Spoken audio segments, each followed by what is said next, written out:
சென்னை மக்களோட தேவைகளை என்னென்னு பார்த்து திட்டங்களை இன்னைக்கு உருவாக்கி இருக்கிறோம். நம்ம தாய் நிலத்துக்கு தமிழ்நாடுன்னு பேர் சூட்டினார் பேரறிஞர் அண்ணா அவர்கள். மெட்ராஸ் இருந்த பேரை சென்னைன்னு தலைவர் கலைஞர் மாத்தினார். இந்த சென்னைக்கு திமுக செஞ்ச திட்டங்களை சிலவற்றை மட்டும் ஹைலைட்டா நான் சொல்ல விரும்புறேன். அண்ணா மேம்பாலம், கத்திப்பாரா பாலம், கோயம்பேடு பாலம், பாடி பாலம், மீனம்பாக்கம் பாலம், மூலக்கடை பாலம், மேற்கு அண்ணாநகர் பாலம், வியாசர்பாடி பாலம், பீட்டர்ஸ் ரோட் வெஸ்ட்காட் சாலை மேம்பாலம், பீட்டர்ஸ் ரோட் கான்ட்ராஸ்மித் சாலை மேம்பாலம், சர்தார் பட்டேல் சாலை, காந்தி மண்டபம் சாலை மேம்பாலம், டிடிகே சாலை, ஆர்கே சாலை மேம்பாலம், டவுட்டன் சந்திப்பு மேம்பாலம், பாண்டியன் சாலை, காசாமேஜர் சாலை மேம்பாலம், டிடிகே சாலை, சிபி ராமசாமி சாலை மேம்பாலம், சர்தார் பட்டேல் சாலை, எஸ்பி சாலை மேம்பாலம், என்கேபி நகர் மேம்பாலம், பெரம்பூர் முரசொலி மாறன் மேம்பாலம், பெரம்பூர் லோக ஒர்க்ஸ் மேம்பாலம், சாலை மலைகுண்டு பாலம், ஆர்கே நகர் காக்கிரேன் பேசின் பாலம், ஜிகே மூப்பனார் மேம்பாலம், ரங்கராஜபுரம் மேம்பாலம், உஸ்மான் ரோடு மேம்பாலம், வடம்பாக்கம் பாலம், ஆலந்தூர் நிசா ஆபிரகாம் பாலம், கோபதி நாராயண சாலை மேம்பாலம், நேதா நகர் மேம்பாலம், இந்திரா நகர் பாலம், மேயர் சிட்டி பாபு மேம்பாலம், இன்னும் நிறைய இருக்கு. இறக்கிது எனக்கு அவ்வளவு இருக்கு.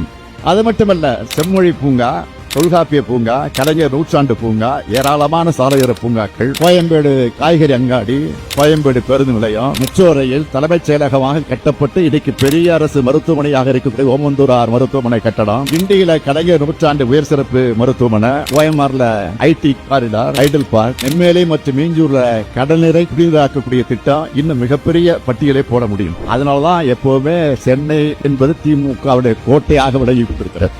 சென்னையை எப்படி கடந்த காலங்களில் வளர்த்தெடுத்தோமோ அதே மாதிரி இன்னைக்கு தொடங்கி வைக்கப்பட்டிருக்கக்கூடிய இந்த திட்டங்கள் மூலமாக எதிர்காலத்துக்கு தேவையான கட்டமைப்புகளை உருவாக்கி சிங்கார சென்னையை கட்டி எழுப்புவோம். பந்தாரை வாழ வைக்கும் சென்னை, மெரினாவில் உதிக்கக்கூடிய உதயசூரியனின் ஒளியிலும் திராவிட மாடல் ஆட்சியின் ஒளியிலும் ஒளிரும் ஒளிந்து கொண்டே இருக்கும் என்று கூறி விடைபெறுகிறேன். நன்றி, வணக்கம்.